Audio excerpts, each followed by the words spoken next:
Okay. Uh, I usually start my lectures across continents by saying good morning, good afternoon, good evening, and good night. So it's 5 o'clock in the morning. Of course, this is a normal time I get up, so I have no issue at all. I'm going to divide my talk into four parts because it's an international audience, maybe a minute or two on the Indian healthcare scenario. And just to ensure that we are on the same page, what exactly we mean by telehealth, telemedicine. I personally like the word telehealth rather than telemedicine. Medicine implies a one-to-one relationship, even if it is virtual care, diagnosis and treatment. Whereas now, but ever, in fact, for all these several thousand years, but particularly in the era of the pandemic, what we require is health, not prevention of, not management of diseases.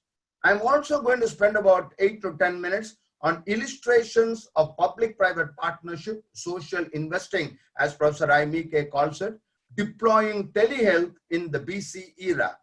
I used to start all my talks by saying that I am the last neurosurgeon, the last batch of neurosurgeons in India who were trained in the BC era, before Christ and before computers, at that time, one and the same.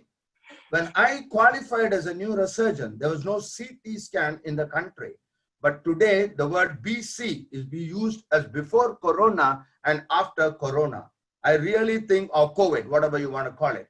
I think thousands of years later, when we talk about different eras, we are going to mention this as a new era. And finally, I'm going to illustrate to you with examples from all over India how a strand of RNA became the global CTO for telehealth, Chief Transformation Officer for telehealth. For 24 years, some of us have been working day in and day out. We were laughed at, we were ridiculed, everybody rubbished the concept of virtual healthcare, remote healthcare. But in the last 100 days, at least, not only in India, all over the world has changed completely. Now, I need to mention this because you need to get the background. First of all, please remember that every sixth human on planet Earth lives in India. The population of India is roughly 4 times that of the United States of America. But at the same time, India is a paradox. On the one hand, we have centers which are better than the best. We get about 150,000 people from all over the world for complex surgical procedures, including those from the United States and advanced countries. But unfortunately, the distribution of beds, the distribution of doctors, whatever you call it, nurses, etc., is lopsided. There is a significant urban-rural health divide. And I don't think in the lifetime of my great-great-grandchildren, this is ever going to be addressed with brick and mortar hospitals. The slide here speaks for itself. I'm not going to repeat what is mentioned here. Now, what do I mean by telemedicine? Telemedicine is a broad term encompassing all that goes to make it possible to examine a patient virtually, making distance meaningless, able to communicate with him or her wherever the doctor and the patient is. The word doctor and patient is today being replaced by the words healthcare provider and beneficiary. Particularly in the pandemic era, we are not talking of the person who is already sick. We want to promote wellness the E-way. We want to promote health literacy, patient empowerment, knowledge empowerment, and so on. For a good telemedicine unit, you require hardware, you require customized software, software which is cost-effective, need-based, appropriate technology, using what is relevant for that particular situation. It has to be contextual. Of course, the most important thing is connectivity. Right now, I'm sitting in my house and I can talk to every one of you. Excellent audio, excellent video. This not only in Chennai, which is the second largest city in India, but it's slowly becoming available even in tier 2 cities. Today, India has a staggering 70% rural tele-density. And in Delhi, the tele-density is 180%. For every 100 people in Delhi and in Chennai, you have 180 SIM cards. So that tells you about the connectivity in this country. Again, we need to acquire images. We need to store images, laboratory reports. We need to retrieve this. We need to display this. We need to digitally manipulate an X-ray, a CT scan, an ultrasound, an MRI, whatnot. So all this goes into making a good telemedicine unit. Now, I always say, do not make the mistake which I made 20 years ago. I had no idea that the future is ahead of schedule. We were just not future ready at that time. And today, technology is improving so fast that I very strongly advise anybody who wants to get into telemedicine to prepare for 2025, not even 2020. Of course, there has to be formal training, customization, and this is one message which we have learned the very hard way. In the next 30-40 minutes, I want to share with you the mistakes I made, the lessons we learned, rather than talk about the good things we do. We learned the very hard way that though we started as a not-for-profit foundation in 1999, we learned that only revenue generation will help sustain a program. Philanthropy at its best can initiate a program, but believe me, it will die a natural death. And of course, we are following in the US, but if you would pardon this statement, we are not as paranoid as I personally think some of the regulatory authorities are in the United States. We still have the word trust to some extent, but then we need to be compliant with regulations. So compliance and adherence is extremely important. Just a quick example of what exactly I mean by telediagnosis. The top 3 photographs are illustrations of dermatological conditions. Now, teledermatology is the simplest, 99% accuracy, no possibility of a mistake, provided you have got a good history, you know exactly how these problems arose, etc. I think it's a crime today, not only in India, but anywhere in the world, to make anybody travel 100 miles, 500 miles, 3,000 miles so that a surgeon can see a scar. Now, this young baby had a complex cardiac surgery, came from northeastern India, 2,000 miles away. Today, of course, 90% of our teleconsultations, review cases, we tell them not to come. We want to reduce footfalls to the hospital, and you can see with an ordinary camera, the cardiac surgeon can focus on the wound. With a digital stethoscope, we can hear heart sounds, lung sounds, etc. Distance has become absolutely immaterial. The boy on the lower side, you can see a huge swelling in the neck. This is called multinodular goiter. Today, it is possible for us to actually even reasonably well find out whether this is solid, whether this is cystic, whether there is water inside, fluid inside, etc. by asking a person at the other end just to press on it.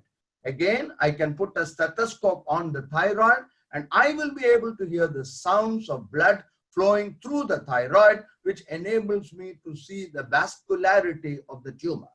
On the lower left, you see a patient from Bangladesh who was referred to me 25, 15, 16 years ago. Though I'm a neurosurgeon, this was outside my particular area of interest. I didn't know how exactly to manage. So what did I do? I got 3 specialists. I got 3 specialists from Apollo Hospital, 3 different specialists. All of them evaluated this boy from Bangladesh and told him what is to be done. On the lower left, you can see this is something which now I realize was absolutely amazing.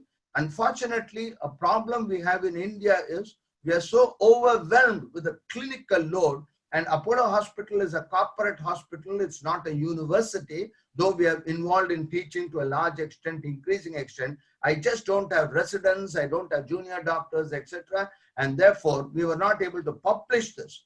As early as 2001, when the rest of the world had absolutely no idea, we were doing pediatric echocardiograms. I don't know whether this you will be able to see this video and audio at your end.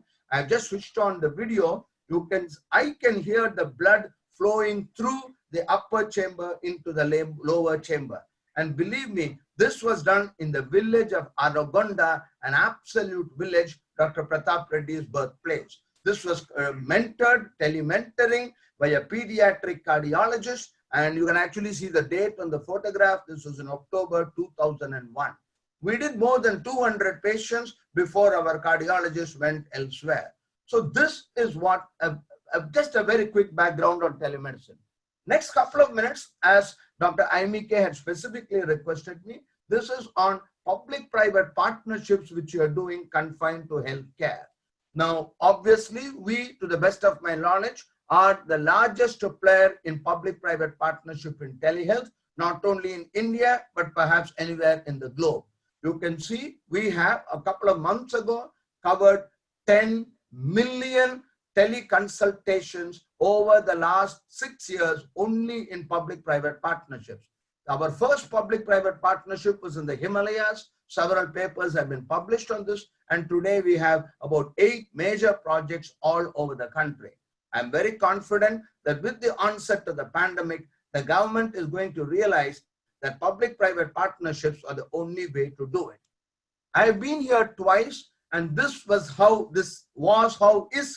the Himalayas, or certain portion of the Himalayas, Kaza and Keelong we call it, in the district of Lahul and Spiti. It's only about 25 miles away from the China border, and this was where we went.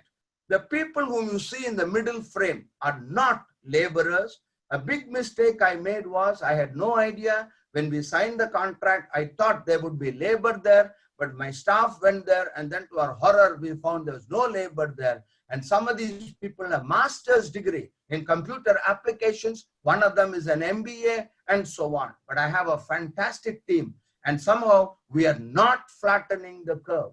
The telehealth concept in my team at least is infectious, contagious, and this wonderful team which I had, you can see what they are doing. We set up VSATs, we set up everything, and on the lower right you can see an emergency room similar to what you would see in Colombia perhaps. So this was started 5 years ago, the first of its kind, and our excellent success prompted the government to start, other state governments have started similar projects.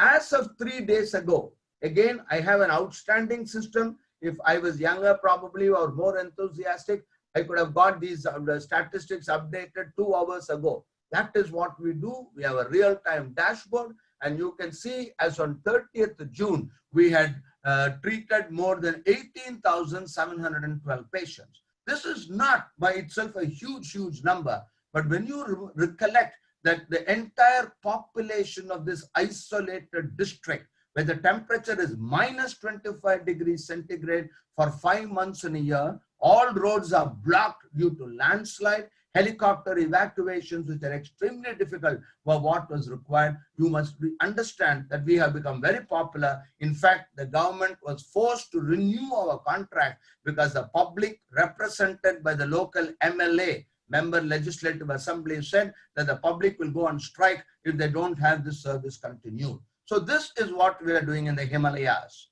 Now, this is a snapshot of what probably is the world's largest PPP partnership with a neighboring state called Andhra Pradesh. Now, you can see this total lockdown from March 24th. So obviously our numbers have gone down. But even though the numbers have gone down, we were one of the very few healthcare, I won't say very few, that's not right. We were one of the many healthcare centers which continued to provide healthcare. Now, please look at the third column, specialist teleconsultations. And you can see we have already reached a staggering 1 million in this particular service alone. These numbers are not wrong. I checked, double checked again, though even to me it looks so awesome. The laboratory tests which we have done is 7.3 million laboratory tests. And all these labs are monitored remotely. We have a very intensive quality care center. We are shortly going to publish a paper on this. Now, this is the MEEK project or tele-ophthalmology.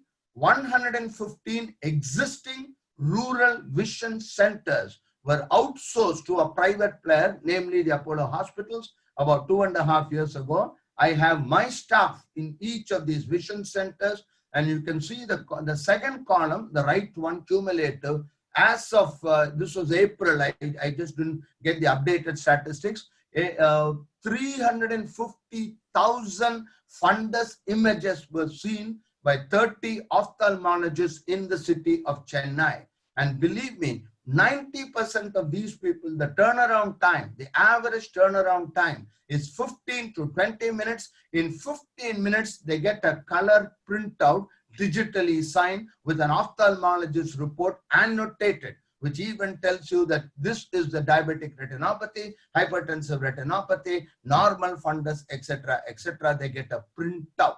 So this is what we have been doing now for the last 2 years. Spectacles are ordered, spectacles are received, and now we are in the final stages of negotiating with the company for use of drones, because surprisingly we find that it's difficult to get courier service in these remote areas, and we probably are looking at drones.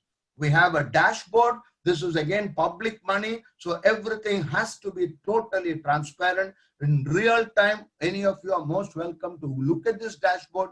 Now, of course, last 2.5 months, lockdown, the numbers have significantly fallen down, but nevertheless, it is still there. We have already catered to 1.4 million people. So multiplied by that by 2, that is the number of eyes we have seen. So these dashboards gives you considerable details: refraction check, spectacles ordered, spectacles issued. You can see the number is almost similar. In less than 98% of spectacles ordered are actually made, fabricated, and issued.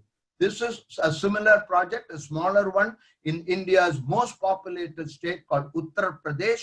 You can see here laboratory investigations, teleconsultations done, medical prescription, everything is available. I was very happy when 4 years ago, the University of Pittsburgh, they have a section called the Business of Humanity. It's a great concept, saying that you can be humane and make money at the same time. There is nothing wrong in making money. On the contrary, if you really want to be humane, the people who are sponsoring the project have to make money. So again, this is a challenge we have taken. We isolated a tribal area, a very, very remote tribal area in the state of Gujarat. We went there twice, and of course, it took us about 1.5 years before we actually got the funding. We have done it. We did tell the University of Pittsburgh that it's going to be impossible for us to be self-sufficient in 3 years. So they have very kindly agreed to extend their philanthropy by another 2 years. But we are hoping that in another 2 years, we will be able to make it self-sufficient. We charge a very nominal rate, and we are trying to get about 80% of the expenses incurred back. 10 minutes ago, before I joined, I just downloaded this slide from Johns Hopkins, and you can see 12 million. Maybe by the time my talk is over, we would have struck 12 million people. So ladies and gentlemen, whether you like it or not, all of us know that the coronavirus is not going away. Maybe many countries have succeeded in flattening the curve. India probably has learned from the United States. The city where I live in alone accounts for 8% of India's positivity cases. But as Professor Aimike just now mentioned, for a country of 1,350 million people, I think it's not too bad. And the cooperation among the patients have been absolutely amazing. When I made this slide, I deliberately put the word cloud on telemedicine, hugging, touching closely, no social distancing, no physical distancing. So far as I'm concerned, I have enough data in the last 120 days to show that if I right click on coronavirus, I should really get telemedicine. Telemedicine and coronavirus are inseparable. While most governments talk about vaccine, they are talking of spending trillions of dollars on development of a vaccine. It is equally true. One should not forget that for every single coronavirus infected patient, there are 95 other people who require health care for non-coronavirus problems. And because of the lockdown, because of travel restrictions, because the healthcare providers themselves are falling sick, they are not able to physically go and meet a doctor. Therefore, telemedicine is going to be in the integral part of the healthcare delivery system. I'm not talking of India, I'm talking of all over the world. And I strongly feel that it is not the biology of that strand of RNA whose genetic sequence we are reasonably sure about now. That is not the one which is causing the problem. The problem is because of the massive global measures being taken to contain rapid spread. It's always a trade-off. Do you have a lockdown and do you have a lockdown resulting in hundreds of millions of people not being able to carry on with a normal life? Or do you want to save lives? Global economy is taking a toss, and I think it's going to be several years before this is going to be attended to. March somehow seems to be something to do with telemedicine. It was on March 24th, 2000, that Bill Clinton, when he visited India as the president of the US, formally commissioned the world's first VSAT-enabled village hospital at Aragonda. Exactly 20 years and 24 hours later, the Medical Council of India formally notified an amendment to the Medical Council of India Act, which for the first time in the history of India formally legalized the practice of telemedicine. A major reason why telemedicine never really took off in India was a concern which most doctors had on the legality or otherwise.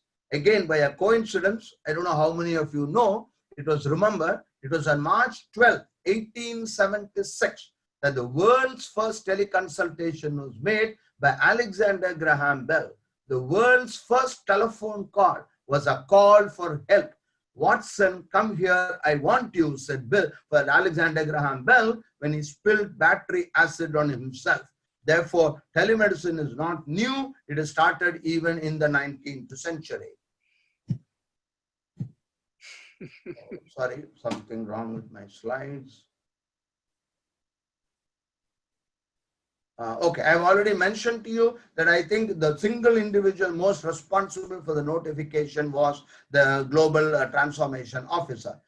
In India, health is a state subject, and though the government of India passed a notification, every state, like magic, within 72 hours of the government of India's notification, every state passed medical council. 33 states in India passed their own law saying, yes, we agree, please go ahead with teleconsultation. On the top right-hand side, you can see what is amazing, a national teleconsultation service. Though there are several private players, and the government has sort of been working on this for maybe a couple of years, the pandemic precipitated this, and you can see going live today at 12 noon. Today, of course, about 18 states, they have the national teleconsultation services. But then people still have some sort of resistance. Unfortunately, they seem to prefer the private player than the government. So the utilization is not that much. Immediately after the telemedicine notification was done, I am a past president of the Telemedicine Society of India, and we were able, led by the present team, we were able to get more than 140 volunteers. You won't believe it. They spent almost 14 to 16 hours a day. We were online almost, of course, I didn't take that much of time, but the younger people spent enormous amount of time. We prepared a training program, an online training program, and we started introducing this. Now, again, Apollo Hospital has also got into it. I have also prepared a telemedicine orientation program, totally online. Duration is 5 hours, which is what we have done. This is just a sample. It will take me several hours. Now, I still get, of course, during the earlier days of the pandemic, a minimum of 20 to 30 WhatsApp forwards every day from hospitals all over the country. People who thought that telemedicine is a dirty word, people who would not even associate with anybody involved in telemedicine, free video consultation with our experts for any illness, everything free. And you see advertisements, appeal to doctors, please enroll yourself to give consultations here, etc. In fact, many of my younger colleagues are worried that once the pandemic settles down, the public will get accustomed to a free teleconsultation, and who knows, this may become the gold standard, and in future, how are they going to make a living? This is the extent to which it has gone. NABH is the equivalent of JCI in the United States. We have the National Accreditation Board for Hospitals. Now, even they have announced digital health standards. In a couple of months, there is another association called QAI, Quality Accreditation Institute. I am also a member of that committee. We are working on this. We notified this about a few days ago. And I think in about a week, in about 2-3 weeks from now, the full details will be worked out. And we are sure that within a year, there will be institutions wanting to be formally accredited by an external audit, by an external agency. So this is the amazing advances which are taking place all in the last 4 months. Now, I could go on and on, show any number of slides like this, Rajasthan government, Maharashtra government, etc. I just want to spend a minute on the middle one. You can see government launches Arogya Setu, IVRS platform. To the best of my knowledge, and this has been shown in CNN TV, BBC TV, etc., 120 million people have already downloaded this application. It's a fantastic app, open source, built in collaboration with 3 or 4 of the top IT companies in the country.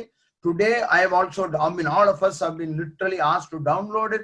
And when I just press on it, of course, your GPS location must be on all the time. And I think they've even come, there's a lot of argument whether it's an invasion of privacy, but under the circumstances, I think it's okay.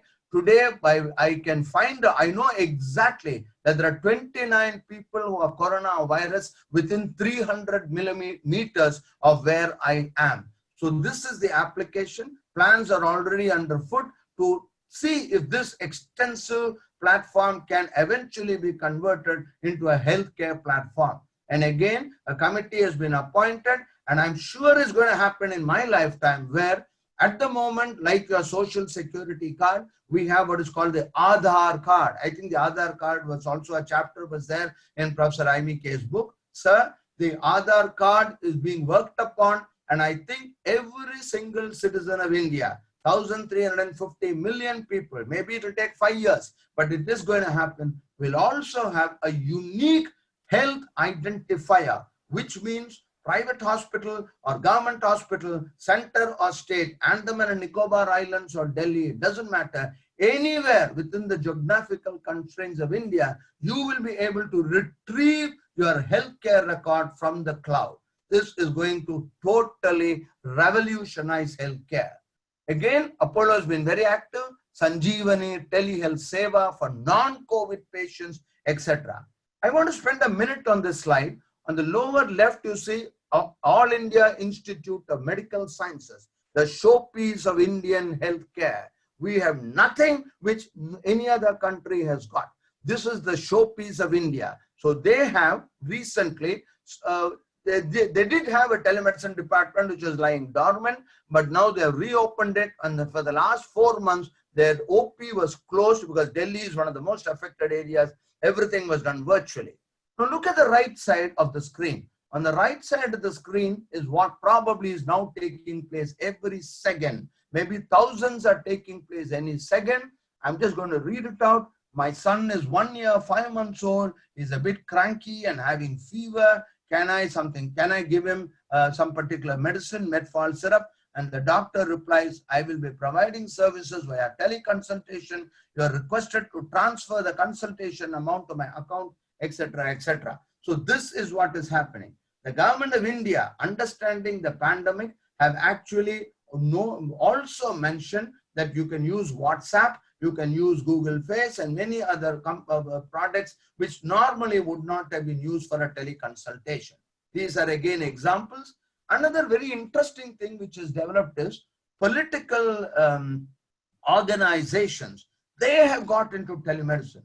I have always been saying that political will is the single most important thing to drive telemedicine.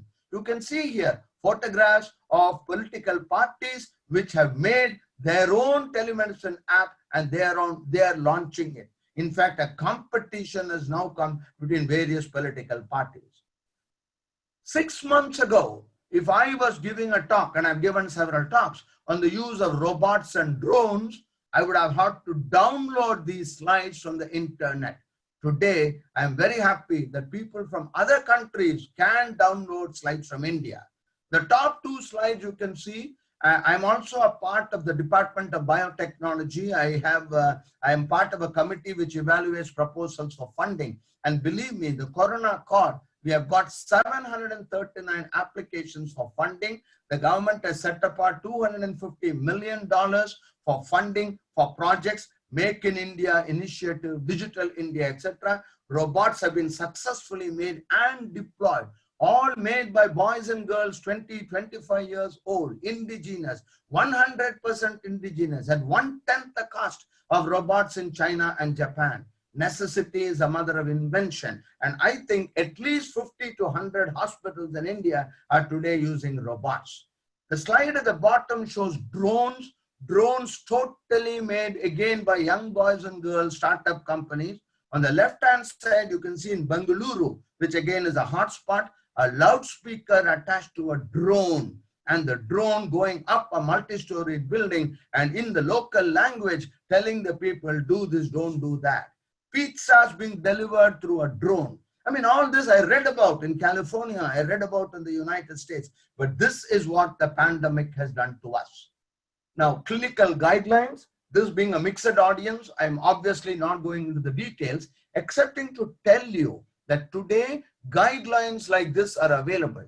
And as a medical doctor, I think it's amazing what the government of India and state governments are doing. Every 4 days, literally, or 5 days, they're updating this. The weightage given to different questions asked is being changed. AI is being used. All this is being translated into 30 local languages.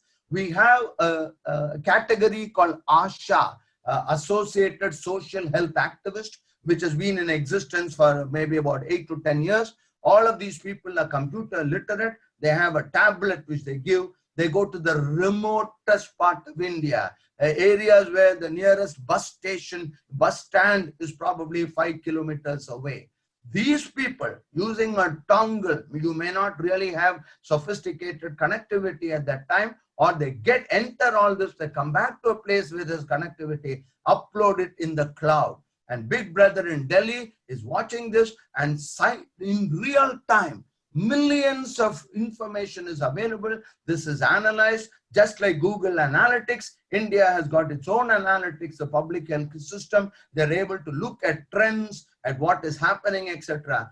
And this is what is happening. You can see this. I obviously don't expect you to read this slide, but just imagine this in the local language. Imagine this with animations. Imagine this with photographs and figures, so that a school dropout can understand generalized weakness, fatigue, body pains, NSAIDs, etc., nausea and vomiting, at home, isolate yourself from everybody else, etc., etc. All this today is available, and this is the importance of telehealth in COVID-19. The entire purpose of COVID-19 is to reduce footfall to the hospital. This, of course, is a borrowed slide. There are a few places in India which do this. Temperature scanning, of course, no, the good old-fashioned thermometer which I used to put as a house surgeon and says, under my tongue and under the armpit is obsolete. Even in a village, we have thermal guns everywhere, Bluetooth enabled, so that temperature is recorded. Now, this is also slowly happening in India. As you can see today, you can totally screen a patient. You can virtually, physically examine a patient, get all the information you want with tele-examination. Oximeters, the cost of oximeters have gone up 5-fold in the last couple of weeks because people are realizing that oxygenation status evaluation is very critical. This is the stethoscope which is starting to come in India, and I foresee that in my lifetime, stethoscope with earpieces dangling between your ears is going to be a Jurassic Park, is going to be historic. These digital stethoscopes amplify lung and heart sounds, transmit it to you. Multiple people can hear the heart sounds so that you don't depend on one single individual. Ultrasounds are becoming smaller and smaller. You can fit into your pocket. I've always spoken about a hospital in your pocket, a doctor in your pocket, a laboratory in your pocket. These were all, words which we use cliche, but today it is actually happening. Now, most countries have a shortage of healthcare providers, and if they themselves need to be quarantined, it will lead to a disastrous situation. This has happened worldwide. In India also, many of my own students, many of my colleagues, several doctors whom I know, unfortunately, many have passed away because of the coronavirus infection. Now, respiratory clinics manned by trained paramedical staff can be set up in remote locations, hospital on wheels. In fact, we have just funded projects for viral laboratories which are on wheels, which will go from place to place, etc. Doctors and specialists can do virtual teleconsults. Now remember, even if a doctor is quarantined, he continues to be mentally and physically alert. Absolutely normal. A quarantined doctor can evaluate 50, 75, 100 patients per day. I couldn't resist the temptation of putting up the photograph on the left. If you see the date, 30th May 2002. 18 years ago, we were doing teleconsultations, or at least a few of us were doing teleconsultations. This is a neurological examination to exclude a facial palsy. The people never took telemedicine seriously. But then, as Walter Hugo said, nothing can stop an idea whose time has come. For somebody passionate about telemedicine, who's biased in favor of telemedicine, I may very easy for me to say start telemedicine. There are challenges, many challenges. It takes time to establish the necessary technology infrastructure, recruit and train virtual providers, educate patients. Our job has been made easy. We were talking of behavioral modification. We were talking of technology acceptance. There are so many erudite, learned, so-called learned papers published all over the world. But today, ladies and gentlemen, a strand of RNA has made the patient and the doctor realize that virtual healthcare or contactless medicine is the name of the game, and this is how it's going to be. Resources need to be mobilized to build infrastructure and capacity. Patients need to be encouraged to take telehealth options. I have always mentioned that it is a medical doctor who must be the ambassador. If you don't believe in telemedicine, it is going to be impossible to convince your patient to deploy telemedicine. So I would spend my time and energy in trying to convince my own colleagues that telemedicine has to be done. Digital health is bringing about a real revolution, shifting the point of care to where it should have been all this time. The patients are bored. Why should a patient come to a hospital for health care? Why not the hospital go to the patient? Until recently, it was difficult. Today, it is technically possible. We now have reached a figure of almost 10,000 teleconsultations per day. What started with about 50 to 100 per day, we were touching about 6,000, 7,000 late last year. Today, we have seen a dramatic increase, and this is not just Apollo, this is most other organizations. Before I close, I just want to spend a minute or two on the Department of Biotechnology, just to give you an illustration of how the world in India is changing. I used to go to Delhi at least once a month for a one-day, two-day meeting where we would think tank, brains trust, who's who, if you want to call it, about a committee of 17 to 19 people would meet, evaluate submissions, filtered initially, etc., etc. Today, we are doing this online from morning 8:30 to evening 8:30, almost 2 days a week. We are online and we call the people who are presenting these cases, shortlisted people, most of them senior professors, asking for funding for $100,000 to $200,000. They present it, we evaluate it, everything is done online. In fact, the committee members somehow have taken a liking for it. We have become addicted to it, and I foresee that in the future, this is going to be the normal. I've already said goodbye to Delhi. I don't think I'll be going to Delhi again. Everything will be on my screen. So this is the real world. India is a land of innovations. No doubt every country there are innovations. This is the real India. Look at this. A lady wearing a mask with a glass screen in front of her and a patient about 6 feet away. And on the lower left, this is called innovation at its best. This man obviously cannot afford a digital stethoscope. So what does he do? He extends the stethoscope tubing by the mandated physical distancing, 6 feet stethoscope tubing, and his assistant places the stethoscope on the chest. Look at the photograph on the right. I want to examine the throat of the patient. I'm scared. These are all containment areas, all zones. I don't want the patient to come next to me. So what do? I shine the torch. I increase the battery. I get a new torch. I get a more powerful torch. I focus it into the interior. So ladies and gentlemen, this may not be common, but will this be the face-to-face consultation of the future? If this is so, why not telemedicine? Reports every day we get reports, 500% rise in healthcare teleconsultation in India. This was the Quality and Accreditation Institute I was speaking about. It's already started. State governments have woken up. The Punjab government has instituted an expert committee. I'm also a member of that committee. And over the last couple of weeks, a phenomenal team is put together. What we have done is we have got literature from all over the world. We have read the literature and decided to change, customize, tailor make, etc. The intricate details which we have gone into. This is almost the first preliminary report, I think, is about 240 pages.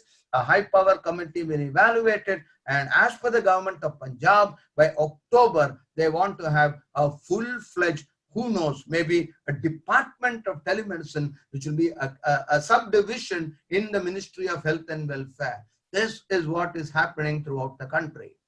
Another very good news for the healthcare providers of this country is, following in the footsteps of the United States, IRDAI, the Insurance Regulatory Development Authority of India, has instructed all healthcare insurance company people to recognize telemedicine in their health insurance policies and to provide reimbursement.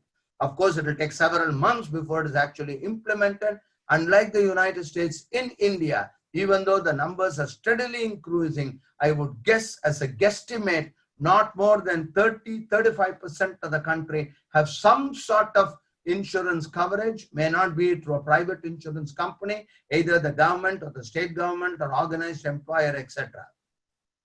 Now, this is the National Telemedicine Service, which I was talking to you about.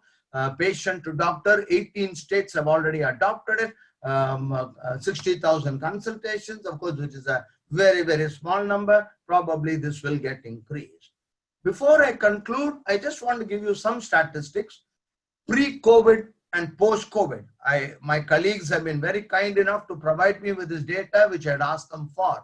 In the 6 months preceding the COVID, you can see we did 1.2 million consultations at one single public-private partnership. 4 months of intensive lockdown, but even then numbers have come and we did 8.1 million. What is much more important is the telemedicine consultation in Uttar Pradesh, column number 1, 2, 3, 4. From 60,000, it has become 30,000, a 5-fold increase. Ask Apollo. This is something which we started about a few months ago, never really, escalated it. Today we have escalated it, a 7 times increase. From 1,000, it has become 7,600. Wherever the telephone is used, we can see an increase of at least 5 to 7-fold. Again, during the pandemic alone, we have formed a new product called askapollo.com or Ask Apollo, 24/7.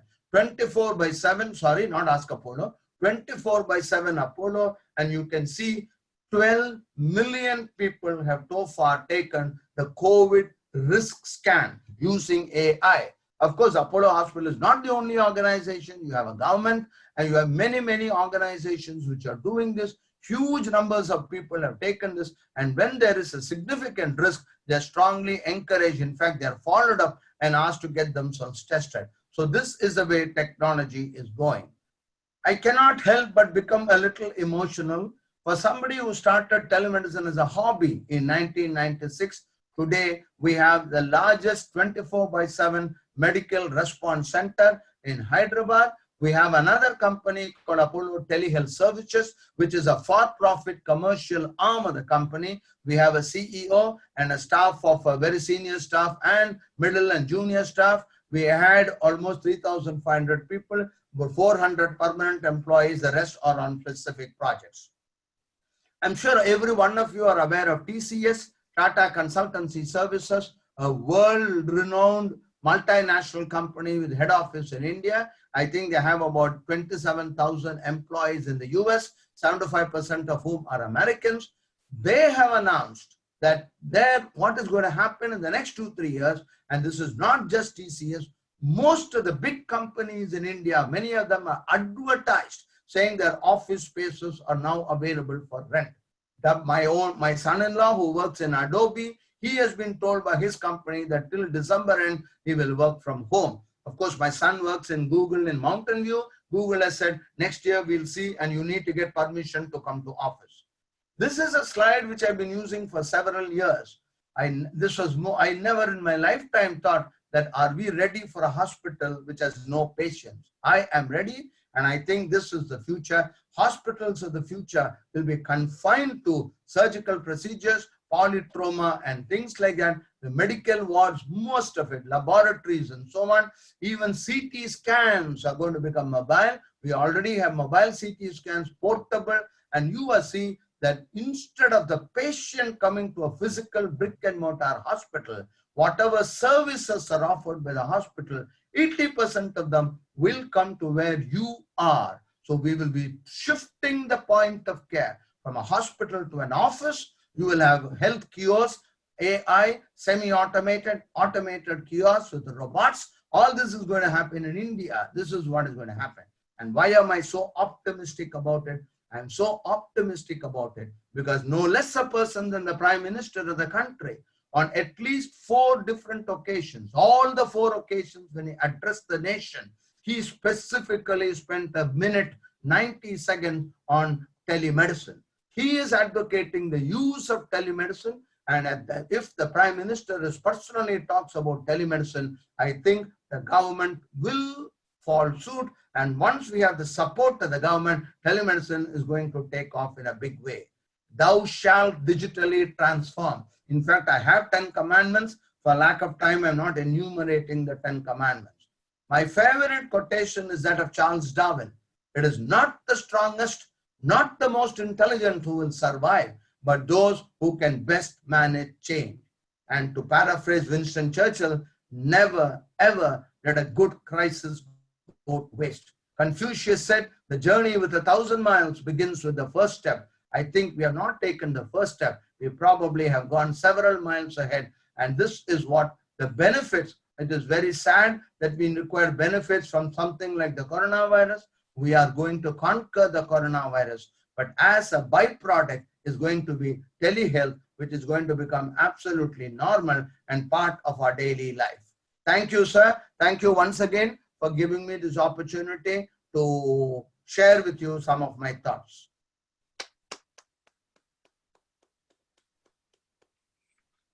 That was fantastic, sir, as always. As always. Give us your screen back.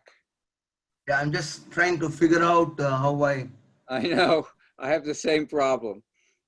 Do you have 2 or 3 more minutes for a couple of questions? Yeah, certainly. No, absolutely no. You want to stick your hand up? Jake will look for you. Maybe we'll give a couple of people a couple of questions for the doctor. I hope it is not too long. I mean, it's always difficult to stop me when I'm talking. I could go on and on and on. You were fantastic. We can start with this one question that came up in the chat from Madeline. She asks, what are some of the pros and cons of telemedicine from the point of view of the doctor? Is it tougher to do consultations online versus in person for communication? Is there a silver lining in not needing to commute to remote locations to practice? That's a very good question. The answer to that is there is no single answer. It is entirely contextual. I mean, it depends entirely on the circumstances of the teleconsultation, how comfortable the teleconsultant is, how comfortable the patient is, how good the connectivity is, how good the peripheral medical devices are, etc., etc., etc. The message which I give to all my consultants is, even today, with all the data analytics based on your gut feeling, if you are not comfortable, you want to put your hand on the abdomen. I'll give you an example. I'm an old-fashioned doctor who entered medical school 53 years ago. I would still like to do a rectal examination to find out if the prostate is enlarged. Whereas a young doctor today thinks that a pelvic ultrasound, a sophisticated 4D pelvic ultrasound, gives him all the information he wants, and he tells the patient, look, You require a surgery, your ultrasound shows an enlargement of the prostate. He is not wrong, I am not wrong. So it depends entirely on the individual. Now, as a patient, if I were a patient, I obviously am a fanatic about telemedicine. But nevertheless, if I am a patient and on the screen, a doctor tells me you have got a brain tumor, it's in the medulla oblongata, you need a stereotactic biopsy, that, this, something, shall I fix the date for surgery? I don't think I will accept it. I would still like to physically meet the patient, meet the doctor, ask 150 questions, get the answers. The body language, the ability to empathize, sympathize with the doctor is very, very important.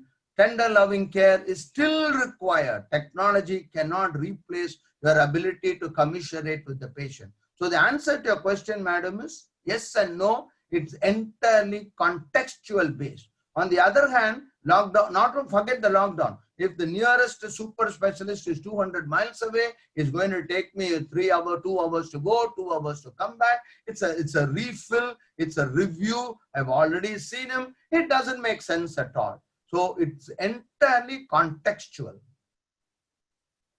Thank you. That's very helpful.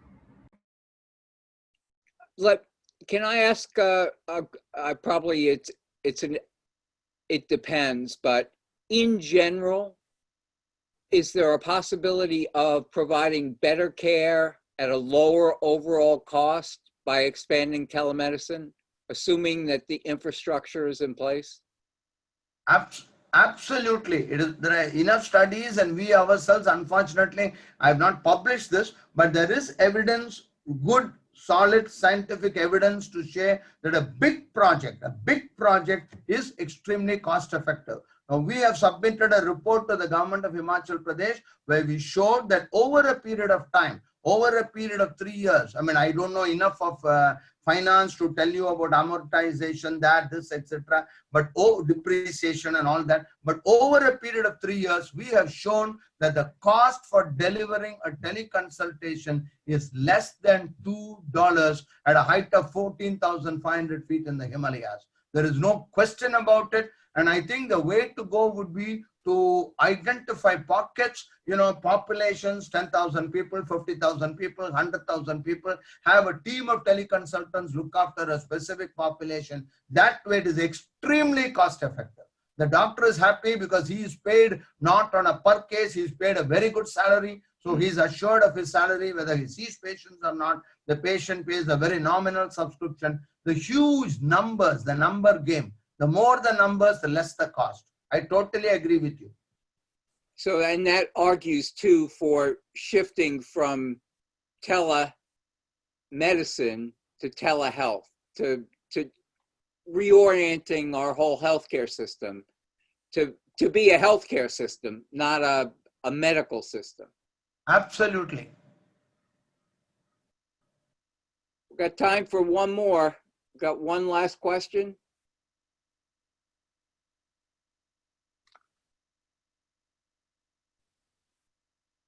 Going once, going twice. Somebody's lifted their hands, Catherine.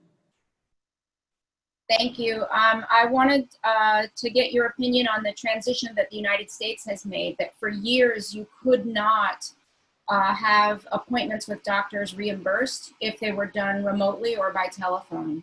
So if you were out of state and you wanted to contact your doctor and your doctor was willing to give a telephone consultation or a video one, the insurance company actually wouldn't reimburse it. You had to pay out of pocket. And then suddenly with the lockdown with COVID-19, suddenly the insurance companies now pay for all remote appointments, which they would not do prior to that.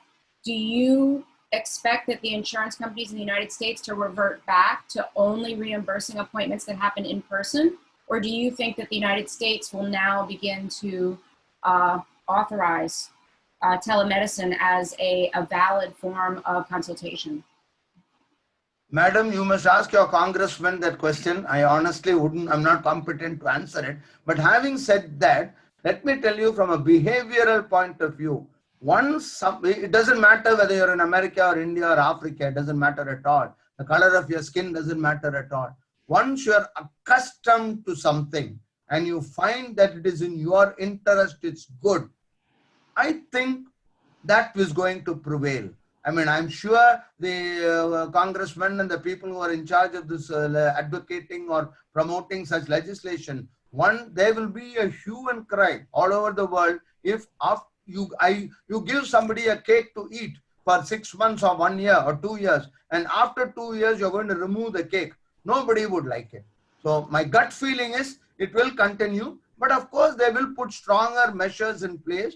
Right now, certain things, HIPAA compliance, as if, for example, you would never have ever thought the United States would agree to Skype being used. I mean, the Americans are paranoid about privacy and security. You would never ever have thought you can use Skype for teleconsultation. I understand that that is now used, that is now permissible. So certain things like that may be withdrawn. But my gut feeling is it will continue. The advantage India has is, in the earlier years, we used to follow the West. After that, the stage came when we used to piggyback them. The third stage came when we used to leapfrog. But now I say we don't leapfrog anymore. How far can a frog leap? So we now pole vault. We have learned from all the mistakes. We have learned from everything in Western countries. So we no longer leapfrog, we pole vault.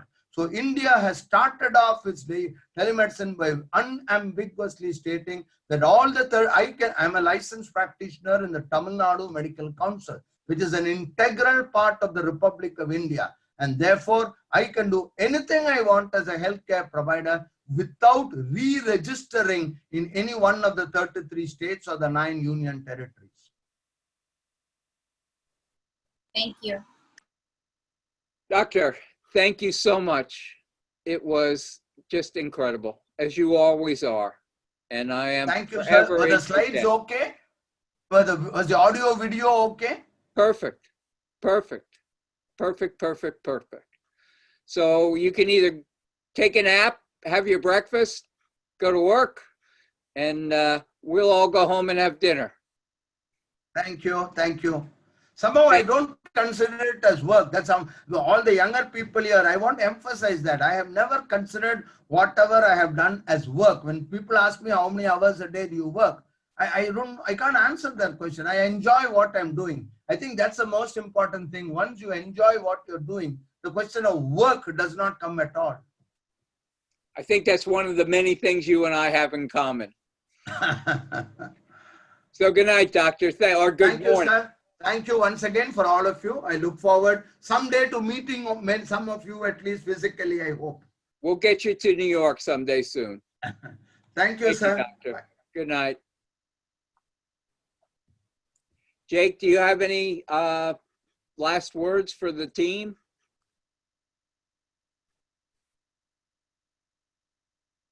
Are you still with us, Jake? Maybe not. Anybody have any last words? Well, I hope, I warned you, he could have rolled for another hour. So he was respectful of your time, but he's a once in a lifetime. He really, if you had to pick one person who invented telehealth, it was him. So I hope you appreciated it. I hope you enjoyed it. I know he enjoyed speaking to you. So I wish you all a good night. And next week we'll move on to Central Park. Okay. Thank you very much. I appreciate it. Thank you. Thank you. Good night. Good night. Good night.